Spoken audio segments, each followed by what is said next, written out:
Now we get queens. So those hands are not as strong in short deck as they are in full deck. But queens are a really good hand. Don't want to go multi-way with those pairs. It is a really good hand. So in this video I'm going to be studying short deck using the GTO Trainer of RangeConverter, because the last time I played short deck it didn't go too well. But like, you ain't telling me that ace 7, 8, 9, 10 ain't straight. Maybe you are gonna tell me this and it just meant that we got there on the river.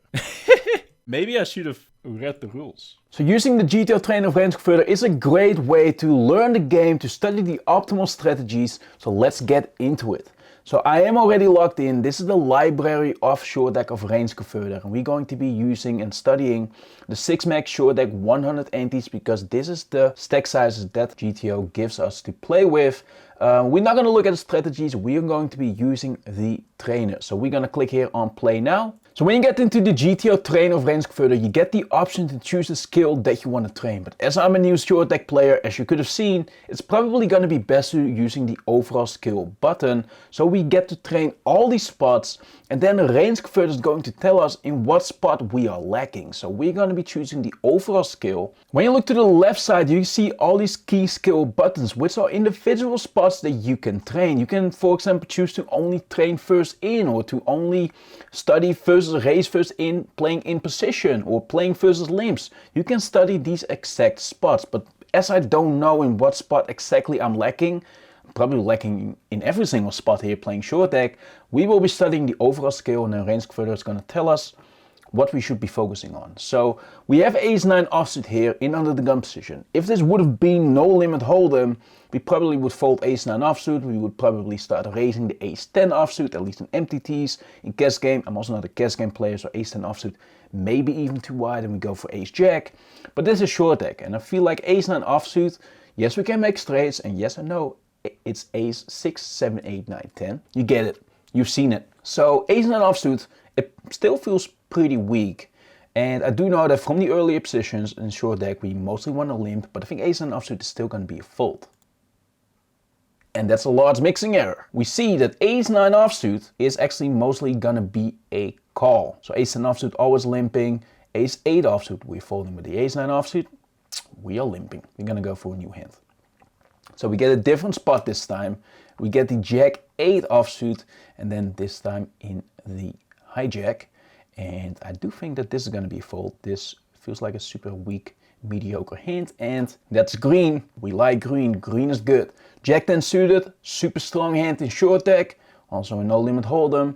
And as we've just seen, we just saw the range, we always want to be limping from the early positions. So we're going to go for the call, and then let's see what's going to happen here. So under the gun 1 folds, MP raises us, and we've got Jack-10 suited. Now Jack-10 suited is a super good hand. Equities run really close in short deck. You can almost say it's the aces of short deck. So I'm pretty confident about my hand here. And now the question is, what do we want to do? We're definitely not folding. I feel like calling, I feel like Jack-10 suited is too good of a hand to just call. I feel like we're too deep to go all in, so I'm gonna go for the re-raise. And then we just stack off. It's a blunder. Jack-10 suited is always gonna be an all-in. So even though we are pretty deep, playing 100 antis, which I think is the deepest that GG Poker offers, we always want to be jamming here the Jack-10 suited. We only want to raise the 10-9 offsuit that is a low frequency, the ace at a low frequency, but everything else, all the good hands, we're basically gonna go all in versus a raise, which is good to know.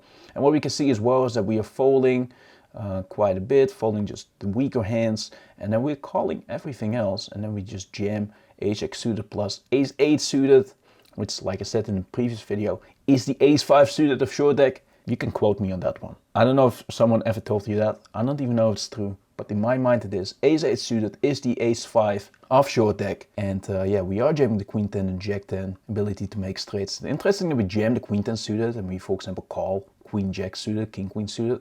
But I think that has to do with the fact that with the 10 you can also make a straight, right? Because it's ace-6, 7, 8, 9, 10. And with the queen-jack you can only make the upper straight. So with the queen-10 and jack-10, more chances to make straights. I think that's the reason why we want to be going all in with those instead of the queen-jack suited.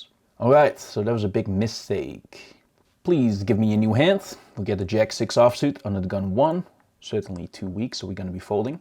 Now we get queen 8 suited. So this time we are in a later position, and to know from the early positions we are almost always only calling.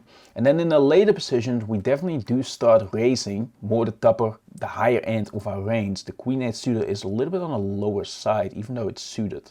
So I'm probably still going to be going for a call. And that was the right play. So the beauty is you can go here on the left side, you can go here into the hand history. Because okay, I made the right decision with the queen 8 offsuit, but how does our range look like? So we can click here on the call, and then we can look at the strategy.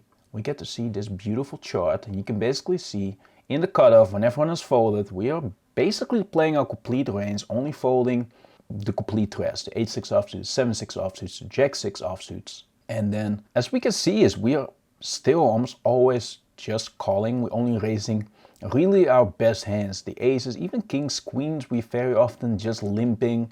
We're limping some, raising some suited gappers here and suited connector, 8-7 suited. And we're also raising some of the hands, the off-suited ones, which I think has to do with the fact that they benefit from taking it down pre-flop. Whereas with the suited ones, we are fine with just calling and, calling a raise.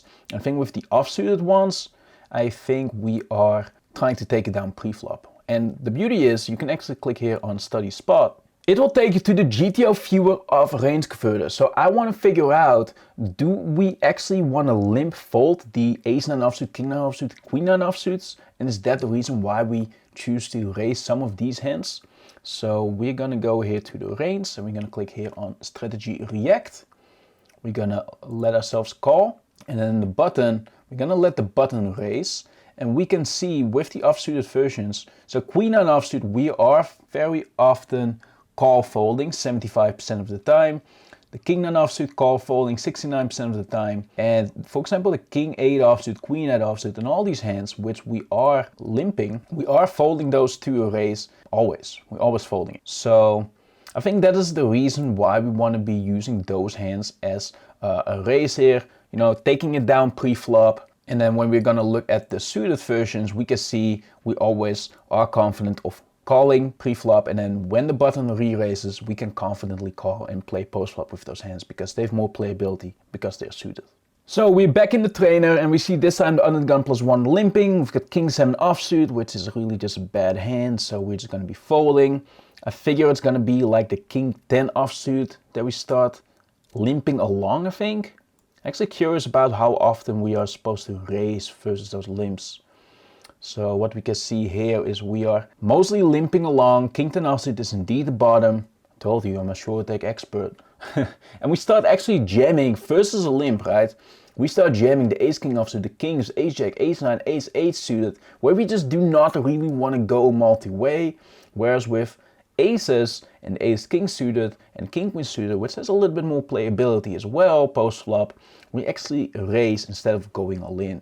And I think this is also, like, just looking at it, I think this is a mistake that a lot of people will be making when they transition from full deck to short deck, is they will probably not limp along against like queen 6 suited, 9-6 suited. It may feel too weak, or people are probably raising too much and not calling enough. And as you know, the more you raise, the less hands you can play. And as the equities run so close, that's really not what you want to be doing. You want to really play a lot of post-flop or make the most out of your equity. So the more hands you can play, the better. And that's also one of the reasons why, we want to go all in so often, to really make sure we realize all our equity, also deny a lot of equity behind, because the equities run so close. So let's give ourselves a new hand. What do we get? Jack 8 suited here in the hijack. So this time we see the middle position call. We're a position later. We've got a stronger hand. And I assume this is also just going to be a call. Indeed, that is the right play. Now we get queens. So those hands are not as strong in short deck as they are in full deck. But queens are a really good hand. We are in a way later position now than the ranges that we just looked at. So it's going to be interesting to see how the strategy changes in those spots. So we saw kings jamming in the earlier position. I assume queens is also going to be a jam, because we really just don't want to go multi-way with those pairs. It is a really good hand. And I feel like if we're going to raise here, we're probably going to end up in a multi-way spot. And we're going to get, overcuts way more often than in full deck as well. So I'm gonna go all in. And that's a blunder. We do want to raise. So we do just want to raise the queens. And we're not jamming any pairs. We're jamming the ace king offsuit, ace queen offsuit, king jack suited, king 10 suited. So I'm kind of curious, if you raise here with the queens, right? Do we call a jam for middle position? Let's find out. Click on study spot. So here we are again in the GTO viewer, and I want to know with the queens, if you raise, what do we do when we get jammed on? So we're going to go here into strategy react. We're going to make ourselves raise. We're raising the queens versus the middle position. If the middle position is it's almost never re-raising. So let's study the highest frequency play here. When the middle position does go all in, we are raising and calling the jam with queens and also with the jacks. Basically our complete top of our range, also the jack 10 suited, we are just raising pre-flop and calling the jam. And how about versus the button? So the button is basically not playing many hands at all. If middle position calls, we raise, middle position is only going to go in 3% of the time. And versus that, we are still calling the queens. So queens is really a value raise here, and we are planning on stacking it off. And we actually want to be jamming the ace king offsuits and the ace queen offsuits versus the limp from middle position. Alright, we got ourselves a new spot. We've got a7 suited. We see a limp from under the gun +1, and I think I am just limping along here with the a7 suited. And we got green. So we see a call from the cutoff. Now the button goes all in. I don't think a7 suited is going to be strong enough, so I will be folding. Curious about what the bottom is going to be. Is it going to be ace queen suited, or is even ace jack suited going to be a jam? Ace queen suited. So ace jack suited is not in our calling range. We are raising the pre-flop. And the hands that we do limp along and call then versus a jam is going to be queens, jacks, and ace queen offsuit. So very, very narrow. So we got ourselves a new hand. We've got queens. We're going to be calling. So we see a call and we see a re-raise from the hijack. And I think this is just going to be an all-in. This is a value limp. Ooh, small mixing error. So the reason this is a small mixing error is because we do want to go all-in at some frequency, but not the highest frequency. The highest frequency is going to be calling at 59% and we're only going all in 40%. So because it's not the highest frequency play, it says it's a small mixing error. And as we can see, once we limp and we face another limp and then a raise, we are never really re-raising. We're either calling or going all in.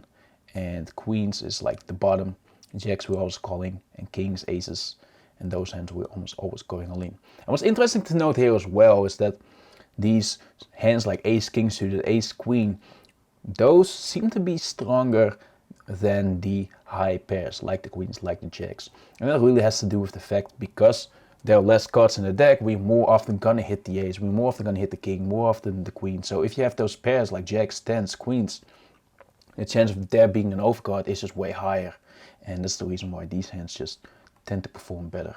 So we got a new hand, 9-6 suited, we're gonna be calling. So we see call and a jam, it's gonna be a fold. And now we've got the 9-6 suited in the cutoff. It's gonna limp along here. Also that is the right play. Now we've got tens. So what I just said, you know, those hands are not super good. So I don't think we wanna go all in, even though there have been 2 calls. And what you can see here as well is what key skill spots you're training. So right now we're training first limp plus call. And you can see here on the left what spots we've been training. So in the first in, we've had 4 attempts, 3 correct. Versus raise first in position, 3 attempts, 2 correct. Versus limp, 3 correct. 3 attempts, 3 correct. And yeah, so now we get a pretty good idea of what key skills we really need to focus on. So right now, 16 attempts, 12 correct. We'll do like 4 more spots and then we're gonna see how we did. So we've got the tens versus 2 limps. Because it feels so weak, I feel like we're just gonna call and we probably start raising the jacks. That's what I'm gonna go for. Hey, I see green, I see green. Let's check the hand history. So with the tens, we're calling the tens and we are raising the jacks. I'm restoring the faith in myself here. DWstevie becoming the short deck king here using a RangeConverter. And you're here witnessing it. It's like, you know, seeing Tiger Woods swinging the golf club for the first time. Let's go to the next spot. What do we have here? Under the gun limping, under the gun 1 limping. We've got 8-7 offsuit. You know, when this happens in the casino, I'm like, okay, let's see a flop, you know, let's have some fun. And it's probably the right play. Oh, I mean, 9 at offsuit is a call. How bad can it be to call the 8-7 offsuit, you know what I mean? You know, they're fish, they've never played short deck before. We're gonna be fine. All right, 8-7 offsuit is gonna be a pure fold, basically a bottom. Also here, once again, you can see that we're jamming the ace-king offsuit, the kings, you know, the suited hands. And the ace is then strong enough again to raise, whereas kings, we really just don't want to go multi-way. We want to go all in. Makes sense. Queen 8 suited, call. Was the right play. Then we see a limp, king jack offsuit. It's gonna be our last hand. How are we gonna do? Call. And we did it correctly. And there we go. We played 20 hands. Let's see how we did. I'm gonna click on end session. There we go. We've played 20 hands. We had a high streak of 4, which is how many hands we got right in a row. I would say we didn't do too poorly, you know. 75% correct, made some small errors, made some large errors, and we made some blunders. But when I look at the hand history, all right, it was not correct. So let's call it a blunder. I would say all in all, as a new short deck player, we didn't do too bad, and I hope you got a good idea of how the GTO Trainer from RangeConverter can help you improve your game, whether it be short deck or any of the other game types that we offer. We also will link in the description a link to the full tutorial of the GTO Trainer, so you get an even better idea of all the functions in there. So I hope you liked this video. If you did, make sure to like, make sure to subscribe so you don't miss any future videos. I'm looking forward to see you in the next one.